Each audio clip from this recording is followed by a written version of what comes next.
นี่จะเป็นวิดีโอแนะนำเนาะผู้ที่จะเฮ็ดสวนแบบเอากว้างแน่บ่ประมาณ3 เฮกตาร์2 เฮกตาร์เนาะสิใช้ได้หยังอันนี้ก็งานที่เฮาเฮ็ดแล้วเนาะดูดมานี่ท่อ80เนาะหรือว่าท่อ3 นิ้วเข้าไปได้นี่ประมาณ25 เมตรเนาะมันดูดได้คันเอาไดมาใส่ใกล้ๆคีบน้ำนี้หรือว่าเฮ็ดเป็นแพลงน้ำเลยเนาะแห้งสิแห้งเนาะอันนี้เฮาดูดขึ้นมานี่แห้งดูดของมันก็อยากลดแน่อยู่แล้วยังแห้งดันไปอีกเนาะก็เลยโหลดได้เป็นโหลดออกท่อ50เนาะหรือว่าท่อ2 นิ้วสิพาเข้ามาเบิ่งเนี่ยเนาะอันนี้พอโหลดเข้าโหลดออกมาแล้วอันนี้แห้งดันนี่เอาไว้เบิ่งยามเอาไว้เบิ่งเวลาหม้อกรองเฮาเนาะหม้อกรองเฮามันมีปัญหาหรือบ่มีปัญหาเนาะแล้วก็เบิ่งอยู่หั่นนำเนาะคันอยู่หั่นบ่ขึ้นแล้วแม่นกรองเฮาตันเนาะคันอยู่นี่ขึ้นหลายคันอยู่นี่ขึ้นหลายเกินไปก็กรองตันคือกันเนาะนี่มันขึ้นประมาณยังบ่ฮอด1 บาทแห้งดันมัน100จาก100 บาทอย่างบ่ฮู้เนาะเบิ่งฮู้แต่ว่าเบิ่งตัวนี้มันขึ้นสูงแล้วมันตันเนาะ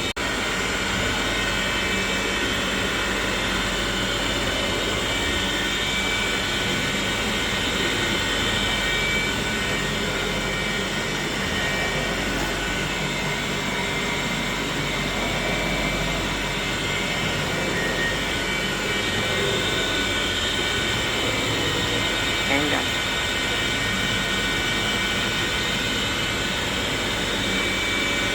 ใส่คอโล3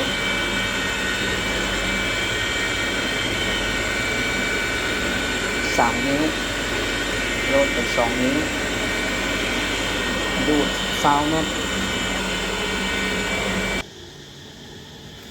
นี่คือท่อดูดประมาณ20 เมตรหรือว่า25 เมตรวาล์วใส่ปุ๋ยแล้ววาล์วให้น้ำ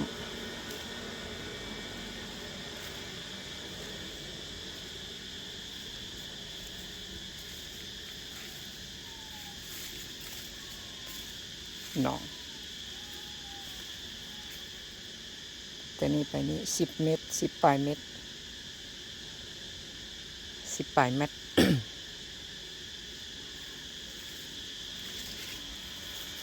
อันนี้วาล์ว1 วาล์ว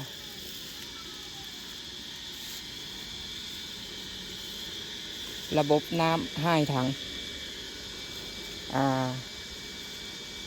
ใช้เวลาวาล์วอันกักน้ำบ่อยู่วาล์วหัวดูดมันมันจะดีปานใดบางทีก็มีขี้เหงื่อเข้ามันจะน้ำกับพวกกันเวลาดูดแห้งมามือต่อมาน้ำมันก็เบิดก็ได้ให้น้ำใหม่แต่เขาก็เฮ็ด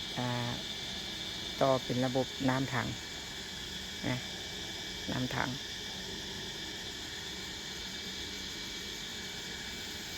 มาเบิ่งระบบน้ำถัง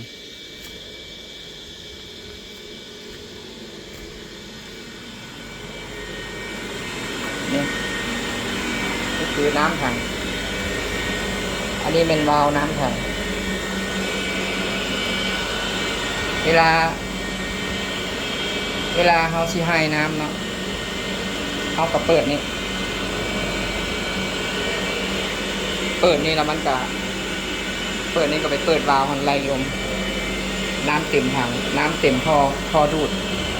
เต็มท่อดูดแล้วเขาก็อัดแล้วก็เปิดใดได้เลยปกติแต่ว่าดูดน้ำดูดก็ได้ดูดเป็นหดส่วนก็ได้แต่มันแป๊บเดียวเบิดไวหรือว่าพอดูดก็ได้ปล่อยลงซื่อมันก็ปล่อยลงซื่อก็ไปแต่เบิดไว นี่น้ำปล่อยใส่สวนลาล่าชีพาไปเลย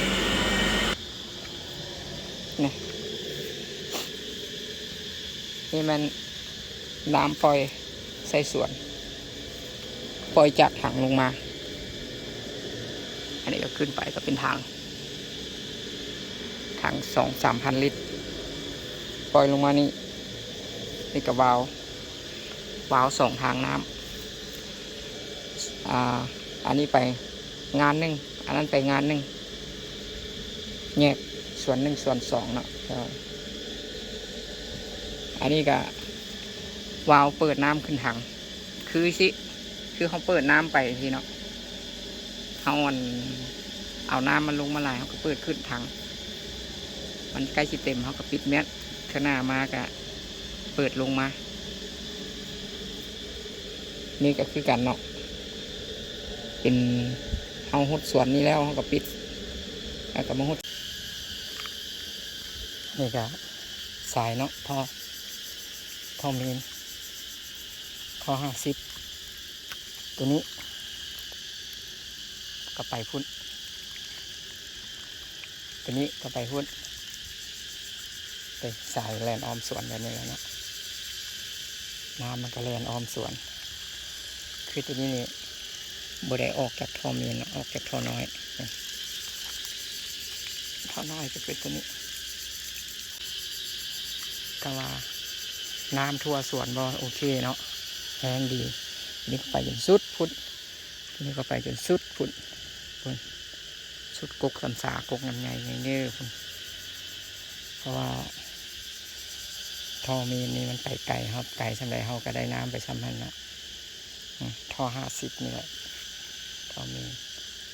ท่อ2 นิ้วเนาะคำว่าส่วนทางนั้นก็เปิดวาล์วหนึ่งก็ไปพูนอ้อมไปพูนแหละอ้อมไปพูนแล้วก็อ้อมหนองนี่แล้วก็ไปเทิงพูนสายพอน้อยน้ำก็ออกประมาณนี้แหละ